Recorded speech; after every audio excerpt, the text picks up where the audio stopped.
We are going to dive into some fundamental JavaScript concepts that are essential for building interactive and dynamic web applications. We will explore variables to store data and arrays to manage list of items and functions to encapsulate reusable code and objects to group related data and functionalities. By this we will have a solid understanding of these core concepts, which will be invaluable as you develop your programming skills.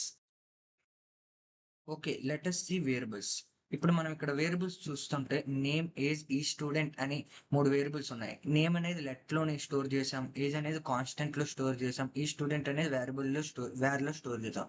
Let అంటే మనం change చేసుకోవచ్చు. Constant అంటే అసలు change చేయడం కాదు. Variable అంటే ఎప్పుడైనా change చేసుకోవచ్చు. ఇప్పుడు మనం వీటిల్ని ప్రింట్ చేయడానికి ట్రై చేసామంటే ఇది ఎలా ప్రింట్ చేస్తామంటే console.log అనే కీవర్డ్ వాడి ఆ యొక్క వేరియబుల్స్ అనేది పారాంథసిస్‌లో పాస్ చేయాలి. అప్పుడు ఏంటంటే ఇలాగా జాన్ 25 ట్రూ అన్నట్టు ప్రింట్ అవుతుంది. ఇంకొక ఎగ్జాంపుల్ తీసుకున్నామంటే సిటీలో న్యూయార్క్ పై అనేది ఒక కాన్స్టెంట్ కాబట్టి కాన్స్టెంట్ డేటా టైప్‌లో స్టోర్ చేస్తున్నాం. ఈజ్ యాక్టివ్ అనేది ఒక వేర్‌లో స్టోర్ చేసాం. ఇప్పుడు వీటిని ఎప్పుడైతే మనం ప్రింట్ చేయడానికి ట్రై చేస్తామో ఇలా ప్రింట్ అవుతాయి. నెక్స్ట్ ఇప్పుడు మనం అరేస్‌ని చూసినట్టయితే these are also called as ordered collection of values. మనకి ఇక్కడ 2 టైప్స్ ఆఫ్ అరేస్ ఉంటాయి. సింగిల్ డైమెన్షనల్ అరే అలాగే మల్టీ డైమెన్షనల్ అరే అని ఉంటాయి. ఇక్కడ మనం ఒకసారి ఎగ్జాంపుల్‌గా చూసుకున్నామంటే దీన్నే మనం సింగిల్ డైమెన్షనల్ అరే అని కూడా అంటాము. ఇప్పుడు మన ఈ ఎగ్జాంపుల్‌లో యాపిల్, బనానా, ఆరెంజ్ అని ఒక 3 వాల్యూస్ తీసుకున్నాము.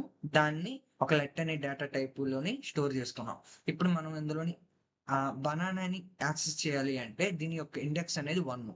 సో, మనం ఈ యొక్క వేరియబుల్ యొక్క నేమ్ పెట్టి 1 అని పెడితే ఈ బనానా అనేది యాక్సెస్ అవుతుంది. అదిగోండి చూస్తున్నారుగా. నెక్స్ట్ ఇప్పుడు అలాగా ఇంకొక ఎగ్జాంపుల్‌లోని నంబర్స్ అనే ఒక అరే తీసుకున్నా. దాంట్లోని నాకు థర్డ్ ఇండెక్స్ దగ్గర నంబర్ ఏముంది 40 ఉంది. అది ఇక్కడ యాక్సెస్ అవుతుంది. అలాగే ఇప్పుడు మల్టీ డైమెన్షన్ అరే గురించి మాట్లాడుకున్నట్టయితే అండ్ ఇక్కడ మీకు ఇంకో పాయింట్ కూడా ఉంటుంది. మిక్స్డ్ అరే అంటే మనకు మామూలుగా జేఎస్‌లోని ఒక అరే అనేది ఏ టైప్ ఆఫ్ డేటా అని కూడా చూడదు. అంటే మనం ఏ డేటా టైప్ అయినా ఒక అరేలోని మనం పెట్టుకోవచ్చు. అలాగే ఒక అరే లోపల ఇంకో అరే ఉండడాన్ని మనం మల్టీ డైమెన్షనల్ అరే అంటాం. ఇప్పుడు ఇక్కడ మిక్స్డ్ అరే ఆఫ్ 2 అంటే ట్రూ అని ప్రింట్ అవుతుంది. చూస్తున్నారుగా ఇగోండి. నెక్స్ట్ ఇప్పుడు మనం ఫంక్షన్స్ గురించి మాట్లాడితే a function is a block of code which is used to perform a specific task. And మనకి ఇక్కడ 2 టైప్స్ ఆఫ్ ఫంక్షన్స్ ఉంటాయి. ఒకటి నార్మల్ ఫంక్షన్ అంటాం. ఇంకోటి యారో ఫంక్షన్ అంటాం. నార్మల్ ఫంక్షన్స్ ఏ ఫంక్షన్‌కైనా నార్మల్‌గా మనకుండే ఆహ్, సింటాక్స్ ఎలాగంటే ఫంక్షన్ డిక్లరేషను అండ్ ఫంక్షన్ కాలు అండ్ ఈ మొత్తాన్ని మనం ఫంక్షన్ ఎక్స్‌ప్రెషన్ అంటాం. ఇప్పుడు మనం నార్మల్ ఫంక్షన్ అనే కీవర్డ్‌తోని స్టార్ట్ చేసి మన యొక్క ఫంక్షన్ యొక్క నేము అండ్ మన పారామీటర్. ఇక్కడ మనం ఏ ఫంక్షన్‌కైనా రిటర్న్ చేయాలి. ఇప్పుడు ఇక్కడ హలో ఆ యొక్క పారామీటర్ నేమ్ అనే రిటర్న్ చేస్తాం. ఇప్పుడు ఫంక్షన్ కాల్ చేసే విధానం ఇది. కన్సోల్.లాగ్ ఈ యొక్క ఫంక్షన్ నేమ్‌లోని పారామీటర్స్ పంపుతాం. ఇప్పుడు దీనికి అవుట్‌పుట్ ఇదండి. ఇలాగొస్తుంది. నెక్స్ట్ ఇంకో ఫంక్షన్‌ని మనం యారో ఫంక్షన్ అని మాట్లాడుకున్నాం కదా! ఇక్కడేంటంటే మన యొక్క డేటా టైపు మన యొక్క ఫంక్షన్ నేమ్ ఈక్వల్స్ టు అని పెట్టి పారాంథసిస్ ఓపెన్ చేసి లోపల వేరియబుల్స్ ఇచ్చుకోవాలి. ఇక్కడ మనం క్రియేట్ చేసిన ఫంక్షన్ పేరు సమ్ అని క్రియేట్ చేసుకున్నాం కాబట్టి ఇక్కడేంటంటే కన్సోల్.లాగ్ సమ్ ఆఫ్ మన యొక్క పారాంథసిస్ క్లోజ్ చేసుకుంటే ఇప్పుడు దీని అవుట్‌పుట్ ఏమనొస్తుంది 10 అని వస్తుంది. చూడండి ఇది. ఇదిగోండి 10 అని వచ్చింది. అండ్ నెక్స్ట్ ఆబ్జెక్ట్స్ గురించి మాట్లాడితే these are called as the collection of key value pairs that stores the group related data and functionalities. And మనకి ఇక్కడ 2 టైప్స్ ఆఫ్ ఆబ్జెక్ట్స్ ఉంటాయి. ఒకటి ప్లెయిన్ ఆబ్జెక్ట్స్, ఇంకోటి బుల్ట్ ఇన్ ఆబ్జెక్ట్స్. ప్లెయిన్ ఆబ్జెక్ట్స్ అంటే user defined objects అంటాం. బుల్ట్ in objects అంటే మనకి జేఎస్‌లో built in objects ఏంటంటే డేట్ అండ్ మ్యాథ్ అనే సెవెరల్ టైప్స్ ఆఫ్ ఆబ్జెక్ట్స్ ఉంటాయి. ఇక్కడ మనం డిస్కస్ చేస్తుంది ప్లెయిన్ ఆబ్జెక్ట్స్. ఇప్పుడు మనం ఫర్ ఎగ్జాంపుల్ పర్సన్ అనే ఆబ్జెక్ట్ తీసుకున్నామంటే పర్సన్‌కి ఫస్ట్ నేమ్ ఉంటుంది, లాస్ట్ నేమ్ ఉంటుంది, అలాగే ఏజ్ ఉంటుంది. అండ్ ఇప్పుడు మనం దీన్ని ప్రింట్ చేయాలనుకుంటే ఈ యొక్క ఆబ్జెక్ట్‌లోనే మనం ఫంక్షన్స్ కూడా డిక్లేర్ చేసుకోవచ్చు. ఇక్కడ నేను ఫుల్ నేమ్ అనే ఫంక్షన్ ఒకటి డిక్లేర్ చేసుకున్నా. ఆహ్, దాని యొక్క రిటర్న్ స్టేట్మెంట్ ఇది. అండ్ ఎప్పుడైతే నేను ఈ పర్సన్ డాట్ ఫుల్ నేమ్ అనే ఫంక్షన్ కాల్ చేసానో దాని అవుట్‌పుట్ ఇలాగొస్తుంది. అదిగోండి.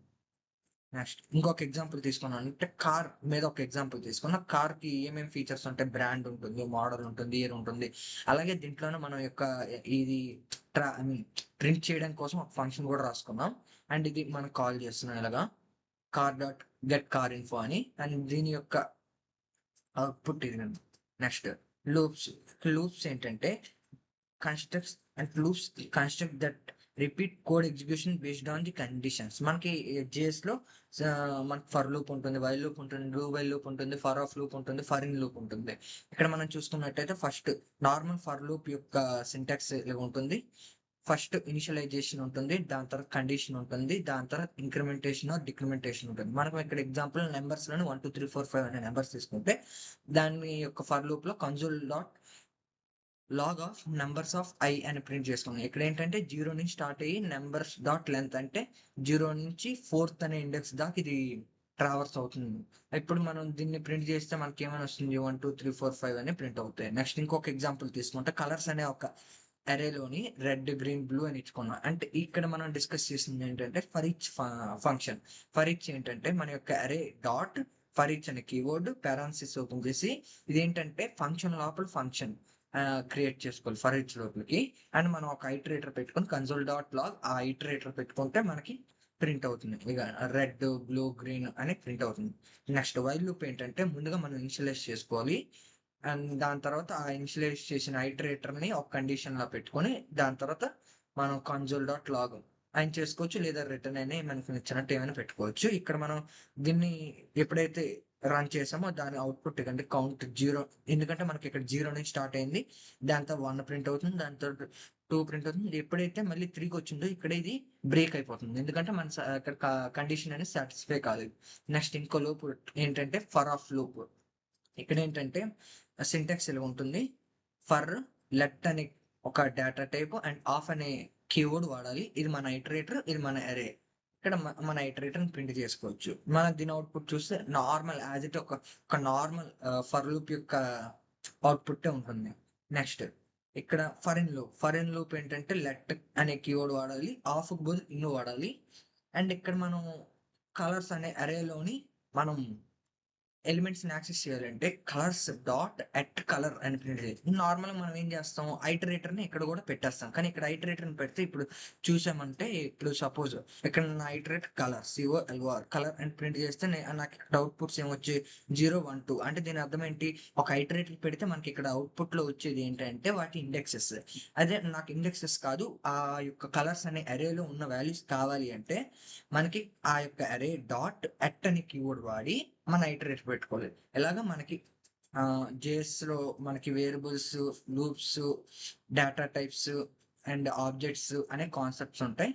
Discuss about JavaScript modules. In a JavaScript modules allows a code to divide into reusable pieces.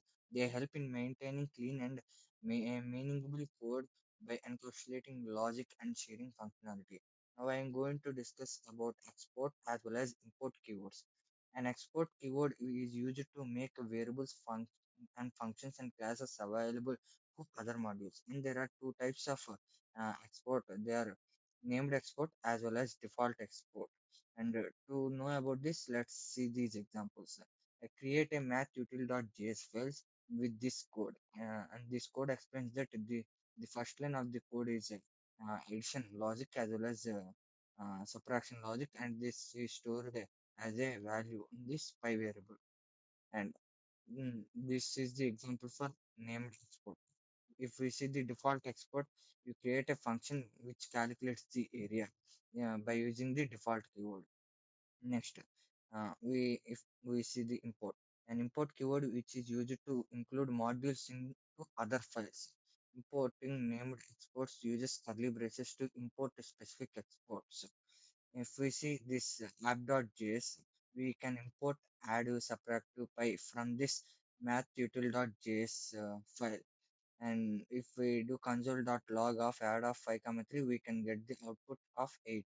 And if we console the variable pi, we can get the output 1.3.14. And these are called as uh, importing of the statements. Thank you.